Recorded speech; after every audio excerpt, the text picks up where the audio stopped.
Varicose వ్యాధితో బాధపడుతున్నారంట. తక్కువ ఖర్చుతో ట్రీట్మెంట్ కావాలి అనుకుంటే ఎవిస్ హాస్పిటల్ని సంప్రదించండి. నమస్తే రమ్మగారు. నమస్తే జయ. రమ్మగారు, కొంతమందికి ఎట్లా అనిపిస్తుంది అంటే మేము చాలా కష్టపడతాం, ఎంత అంటే మాటల్లో చెప్పలేం, కానీ మా కష్టం నిలబడదు, ఎప్పుడూ ఒక్క రూపాయి ఉండదు. కష్టం అంటే ఇన్ ద సెన్స్ మనం డబ్బులోనే కదా చూసుకుంటాము, ఎందుకని ఇట్లా జరుగుతుంది అని ఒక ఆలోచన, ఒక ప్రశ్న వస్తూ ఉంటుందండి. ఎప్పుడు ఒక ప్రశ్న ఉంటుంది చూడండి, మేము బాగా భగవంతుని కొలుస్తాము అయినా మాకు కష్టాలు తప్పవు. అట్లా మేము చాలా కష్టపడతాం, అయినా డబ్బు మాత్రం, లక్ష్మీదేవి మాత్రం నిలవదు, మా దగ్గర ఉండదు, మాకు ఎప్పుడు బాధలు కష్టాలే ఉంటాయనే ఒక ప్రశ్న ఉంటుంటుంది. ఆలోచన రాకుండా ఉండాలి అంటే మనం అసలు మన నడవడిక కానీ మన నడతలో కానీ ఎలాంటి మార్పులు చేసుకోవాలి? బేసిక్గా జయ, డబ్బు ఎప్పుడు కూడా చెంచల కదిలిపోతూనే ఉంటుంది. మనకు ఒక రూపాయి ఇచ్చింది అనుకో, రూపాయి రూపాయిగా ఎలా ఉంటుంది, అది పాపాయిల్ని పెట్టదు, దాని దారిని అది ఉంటుంది. మనం ఏం చేస్తాము, ఖర్చు పెంచుకుంటాం, ఖర్చు చేస్తాం. ఓ 80 పైసలు ఖర్చు పెట్టాం, ఓ రూపాయలు అంటే ఓ 100 రూపాయలు 80 రూపాయలు ఖర్చు పెడితే 20 రూపాయలు దాస్తాం. జనరల్గా అందరు చేసేదే కదా. కొంతమంది ఎట్లా ఉంటారంటే 100 రూపాయలు వస్తే కనుక 200 ఖర్చు ఉంటుంది వాళ్ళకి ముందుగానే. అప్పుడు డబ్బు ఎట్లా ఉంటుంది, సంపాదన పెరుగుతూ ఉంటే లివింగ్ స్టైల్ పెంచేసుకుంటూ ఉంటారు. పాత లివింగ్ స్టైల్లో ఉండరు, కొనుబళ్ళు అది చుట్టుపక్కల వాళ్ళ నుంచి మన దగ్గర డబ్బులు ఉన్నాయి కదా అని ఖర్చులు పెంచుకున్నాం. అందరూ చేసేదే, మనిషి అన్న ప్రతివాడు ఇదే చేస్తాడు జయ. మనకి ఎంత డబ్బు వచ్చినా పూర్వకాలం పద్ధతిలో ఆ తక్కువ ఖర్చుతోనే ఉండే జనాల్ని మనం అసలు ఈ రోజున చూడం. మామూలుగానే బేసిక్ నీడ్సే మనవి పెద్దవైపోయినాయి ఇప్పుడు. ఈ ఊళ్ళలో హైదరాబాద్లో చోట 30-40 వేలు వస్తే కానీ అసలు కుటుంబం బతికేది వీల్లేదు. ఎందుకంటే ఇప్పుడు బాగా సంపాదించే వాళ్ళు అదే బియ్యం తినాలి, సంపాదన లేకపోయినా అదే 50 రూపాయల బియ్యం. 25-30కి బియ్యం వచ్చే రోజు అసలు పోయింది. ఖర్చు సమానం అయిపోయింది కదా, కూరలు అంతే, సామాన్లు అంతే, సరుకులు అంతే. అవి ఏవి చీప్గా దొరుకుతాయి? మహా అయితే అక్కడెక్కడో మార్కెట్కి వెళ్తే తక్కువకు రావచ్చు, అక్కడెక్కడికో వెళ్ళిన వస్తువు నిలవ పెట్టుకునేసరికి వేస్టేజ్లు అయిపోతాయి. లివింగ్ ఇది మా అందరిది ఒకటే, ప్రతివాడికి 2 పూట్ల అన్నం కావాలా, 1-2 కూర కావాలా, అదే చింతపండు, అదే బెల్లము, అదే ఉప్పు, పప్పు, నూనె, ఎండుమిర్చి అవే వాడుకుంటాం, అందరం అదే కదా. మన భోజనం వేరు, వాడి భోజనం వేరు, తక్కువ జీతం వాడి భోజనం వేరు కాదు అసలు. ఎక్కడ తేడాలు వస్తాయి? ఇళ్ళ ఖర్చులు, ప్రయాణపు సాధనాలు, బట్టలు పాతలు, నగా నాణ్యం నిలవ పెట్టడము, ఏమైనా కొనుక్కోవటము, వాటిల్లో తేడాలు, పై ఖర్చుల్లో తేడా వస్తాయి అంతే. ఆహారం అందరికీ ఒకటే కదా. ఈ పై ఖర్చులు జనరల్గా మనం పెంచేస్తాం. ఈ పెంచుకునేసరికల్లా డబ్బు కనపడదు. ఇంత డబ్బులు వస్తున్నా ఎందుకు నాకు మిగలటం లేదు? ఇదివరకు 50,000 వచ్చేది, అప్పుడు నేను 10,000 సేవ్ చేసేదేవాడిని, ఇప్పుడు 1,00,000 వస్తోంది అంటే నేను డబల్ 20 సేవ్ చేయాలి కదా అనిపిస్తుంది, కానీ చెయ్యం. మనం 14-12 చేయగలుగుతాం అంతే. ఎందుకంటే ఈ పెరిగిన వారడి మనం పెంచేస్తున్నాం, ఖర్చు పెరిగిపోతుంది. మనం బయట తినేది పెరిగిపోతుంది, బట్టలు కొనేది పెరిగిపోతుంది, మారిపోతుంది.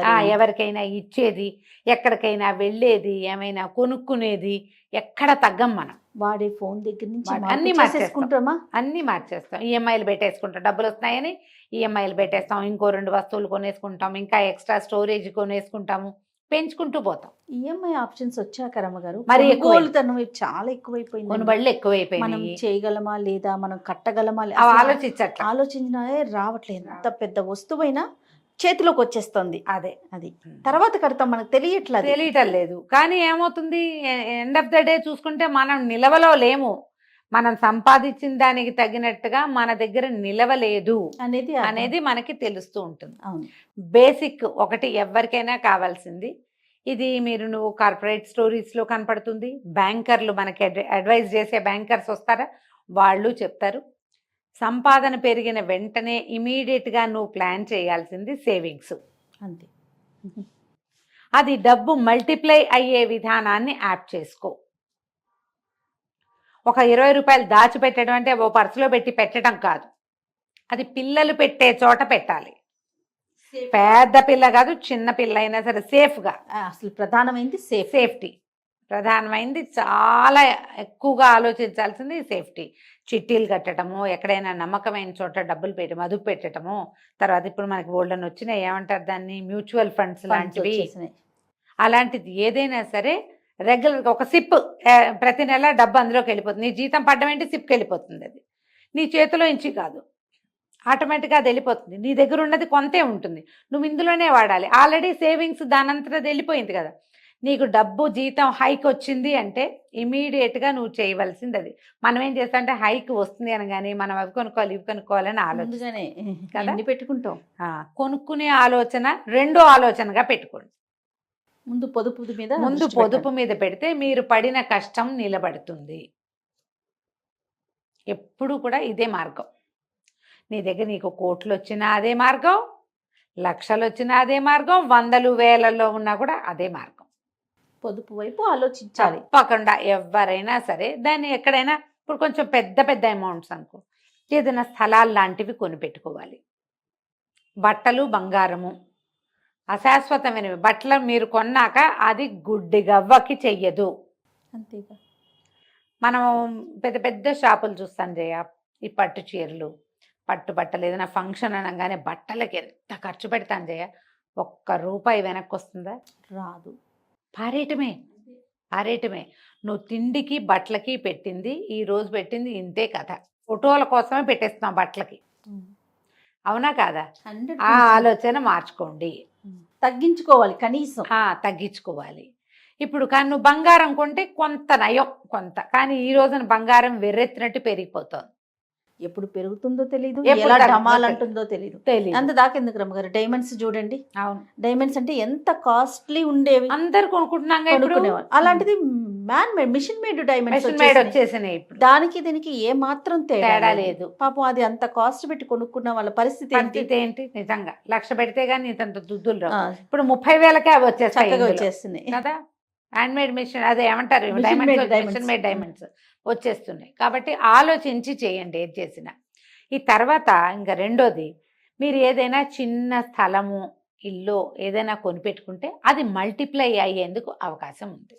ఇళ్ల మీద పెట్టామనుకో అంత డబ్బు రాదు. అవును. కానీ ఏదైనా రియల్ ఎస్టేట్లో మదుపు పెట్టుకోగలిగితే జాగ్రత్తగా చూస్ చేసుకోండి.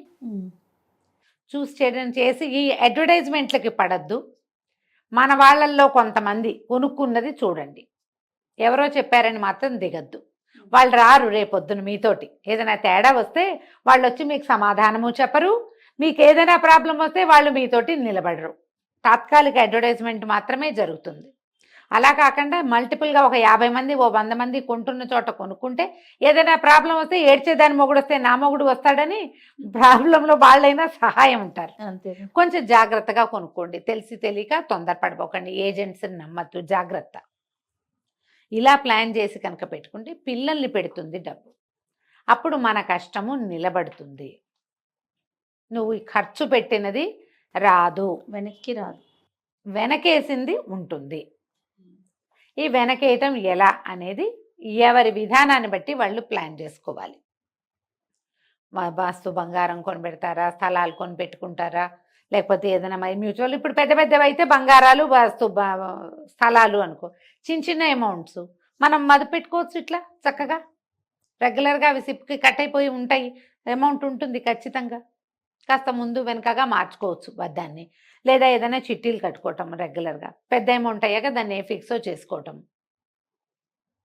దాంతో ఏదైనా పెద్దది ఏర్పాటు చేసుకోవటం, పిల్లలకు వస్తువుని అరేంజ్ చేసుకోవచ్చు. అలా చేయొచ్చు.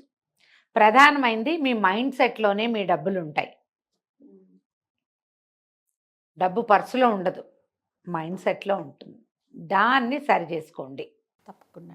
దీంతో పాటు మనకు ఐడియాలు లేవు, డబ్బులు ఉన్నాయి ఏం చేయాలండి అని నన్ను కూడా అడుగుతారు. నాకు మాట ఏవో 1-2 తెలుసు, నాకు పెద్ద ఏం తెలిస్తే. కానీ ఇప్పుడు మనీ మేనేజ్మెంట్ ఎక్స్పర్టైజేషన్ కూడా ఒకటి వచ్చింది. చెప్తున్నారు డబ్బుని, మనీ మంత్ర, డబ్బుని ఎట్లా మదుపు పెట్టాలి, ఎందులో ఏ షేర్స్ లో పెట్టచ్చు, ఏ షేర్స్ లో పెట్టకూడదు, మ్యూచువల్ ఫండ్స్ లో కూడా ఏవి బెనిఫిషియల్ గా ఉంటాయి. తర్వాత ఈ ఆడపిల్లలకి బోల్డన్ రకరకాల యోజనలు వచ్చినాయి కదా, సుకన్య పథకాలు ఇలాంటివి పోస్ట్ ఆఫీస్ లో కట్టమని, అలా ఐడియాస్ వస్తాయి. వాటిని ఫాలో అవ్వండి, వాళ్ళని పట్టుకోండి. నీకు కుదిరితే కనుక మనీ మంత్ర ఆడవాళ్ళకి సులువుగా చేసుకునేవి ఏవైనా 2-3 కూర్చోబెట్టి చేయించావంటే తప్పకుండా చాలా హెల్ప్ అవుతుంది. అది బోల్డ్ ఉన్నాయి ఆడపిల్లలకి, చిన్న పిల్లలకి చిన్నప్పుడే అవునవును. ప్లాన్ చేసుకునేది. బర్త్డేకి ఇలా మదుపు పెట్టండి, ఇలా ఎక్కడైనా పెట్టుకోండి, ఇది పిల్లలు పెద్ద అయ్యాక చదువు నాటికి వస్తుంది, ఇలాంటి ప్లానింగ్ ఇస్తారు కదా. అట్లా మంచి ఐడియాస్ని తీసుకోండి. డబ్బులు వేస్ట్ చేసుకోవద్దు. తప్పకుండా రమ్య గారు. నమస్తే. నమస్తే.